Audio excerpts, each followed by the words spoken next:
उसका मेन उद्देश्य यही होता है कि उस महापुरुष को नजदीक से देखना।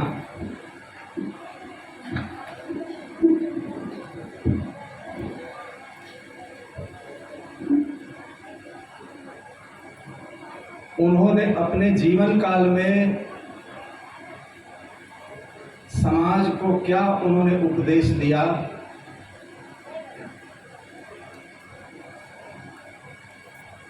और उनकी रहनी कैसी थी, उनका जीवन कैसा था,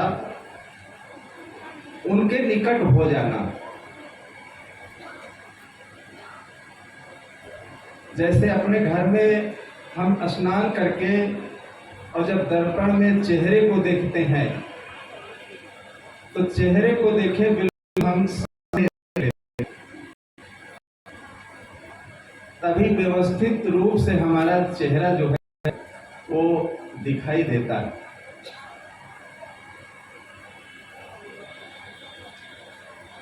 अगर दर्पण को थोड़ा भी हम इधर उधर कर देते हैं तो हमारा चेहरा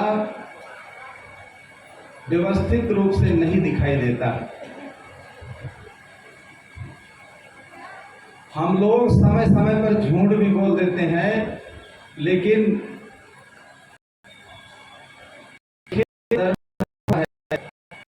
तो हम करते हैं तो देखिए वैसा दिखाई देता है। अगर मुस्कुराते हैं तो देखिए मुस्कुराहट का चेहरा हमें दिखाई देता है। तो दर्पण इतना ईमानदार होता है कि जैसा हम दर्पण के सामने उपस्थित होते हैं देखिए तो दर्पण को दिखता है। ज्ञान इतना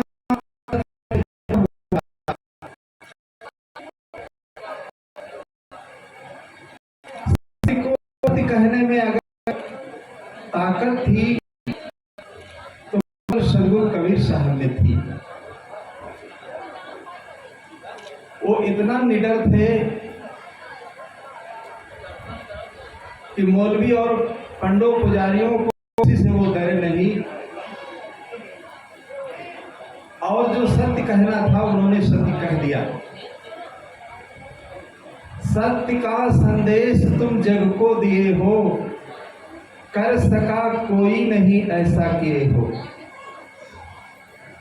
तुम लहजे में न करना बात सीखी, और कह दिया सच सत भले हो लगे तीखी।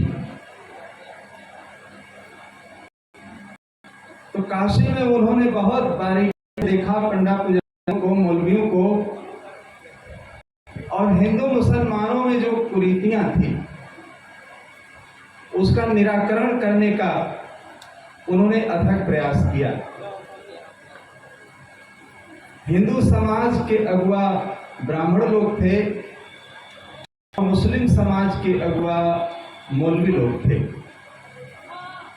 तो अलग अलग जो हिंदू समाज में जो परंपराएं थी उन परंपराओं को देखे सभी हिंदू लोग मानते थे, और मुस्लिम धर्म में जो परंपराएं थी उन परंपराओं को देखे आज भी मुस्लिम लोग मानते हैं।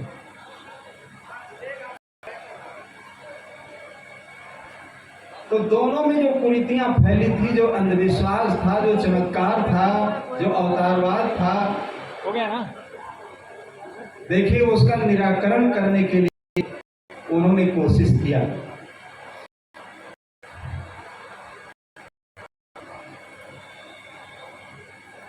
सत्य को सत्य कहने में हो गया। जरा भी उन्होंने संकोच नहीं किया।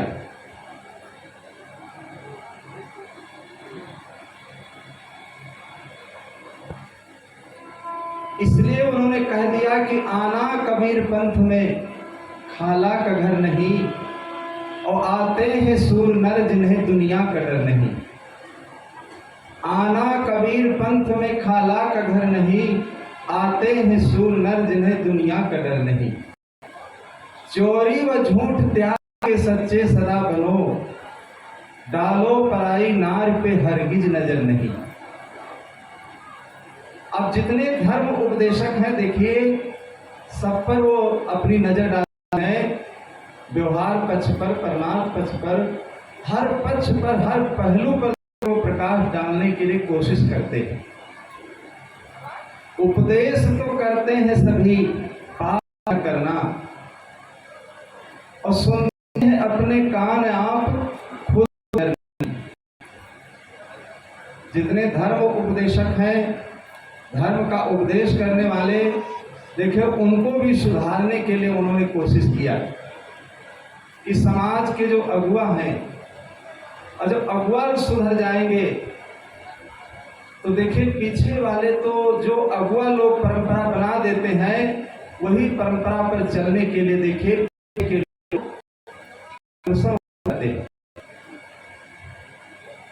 तो समाज के जब अगुआ सुधर जाएंगे तो देखिए सत्य का वो संदेश देंगे, मानवता को वो पाठ पढ़ाएंगे, तो लोगों के अंदर अंधविश्वास भरा हुआ है, तो अनेक प्रकार की कुरीतियां भरी हुई हैं, देखिए वो सब निकल जाएंगे। मानो देखिए इंसान रूप में देखिए सब लोग यहाँ और यहीं पर सब जाति दी गई कि वो ब्राह्मण है, वो क्षत्रिय है, वो शूद्र है, हर चीज बंटवारा देखिए यहाँ पर ही किया गया। बच्चे का जन्म होता है तो न वो ब्राह्मण बनकर आता है, न वो क्षत्रिय बनकर आता है, न वो वैश्य बनकर आता है, न शूद्र ही बनकर आता है। यहीं पर करा देखे उसे मुसलमान बना दिया जाता है और जनेऊ पहन करके यही लोग ब्राह्मण बन लेते हैं। तो सदगुरु कबीर साहब ने जितने आडंबर थे, सभी आडंबरों का उन्होंने किया और सत्य बताने के लिए देखिए बहुत उन्होंने प्रयास किया और एक सत्य की मिसाल लेकर के देखिए पूरे भारतवर्ष में वो घूमे, देश विदेशों हो फिरा, गांव गांव की खोर, और ऐसा जिया ना मिला जो लेओ फटक पछोड़। गांव गांव की गली गली में होकर के देखिए उन्होंने आवाज लगाई। उन्होंने जो अपनी बात तो कोई एक कमरे में बैठकर नहीं कर, बाजारों में चौराहों पर कहें कबीर हम जात पुकारा, पंडित हो सो ले बिचारा। तो उन्होंने अपनी बात पुकार कही कि जो लोग रास्ते में निकल रहे हैं वो भी सुन लें, और सुन करके अपने अंदर की जो कलुषित भावनाएं हैं, छुआछूत की भावनाएं, आडंबर की भावनाएं, उन भावनाओं से अपने आप को देखिए अलग करने हम लोग सीख ले। तो कभी जयंती मनाने का मतलब यही है कि लोग बहुत नजदीक से जाने, किसी व्यक्ति को, किसी महापुरुष को मानना, उसकी पूजा कर देना, आरती कर देना या दो फूल चढ़ा देना एक अलग की बात। लोग राम को मानते हैं, श्री कृष्ण को मानते हैं, ऐसे कबीर साहब को मानते हैं। मानना तभी है जब उनके सिद्धांत को सही रूप से हम समझ लें। जब तक उनके उपदेश को सही रूप से हम नहीं समझ पाते हैं तो केवल मानने से नहीं है। तो मानने के साथ साथ अगर उन्होंने जो मानवता का पाठ पढ़ाया, जो इंसानियत रास्ते पर चलने का उन्होंने रास्ता सबको दिया, कोई बड़ा है न छोटा है, और अलग भी आए कर कहे वाजिब जो कोई बात, और उसकी भी माने है उनको नहीं। अगर बालक कोई सत्य बात कहता है तो ऐसा ही बालक है तो उसकी बात वो नहीं मानते थे। 80 बरस का कोई बूढ़ा है, अगर 2-2-8 कहता है तो वो माननी नहीं है, और बालक अगर 2-2-4 कह रहा है तो देखिए वो मानी।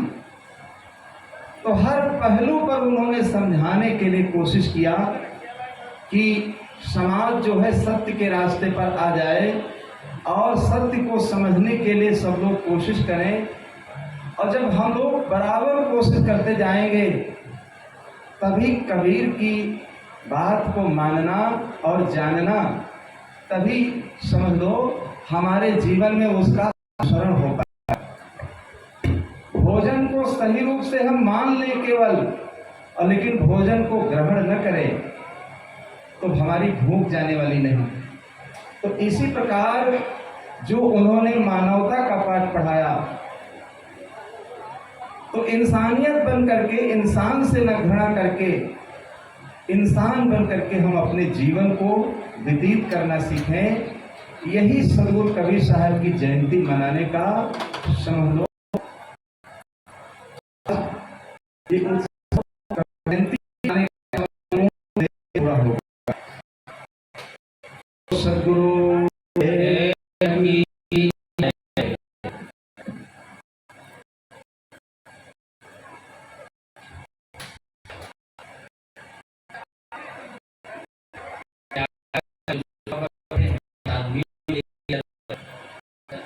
आप लोग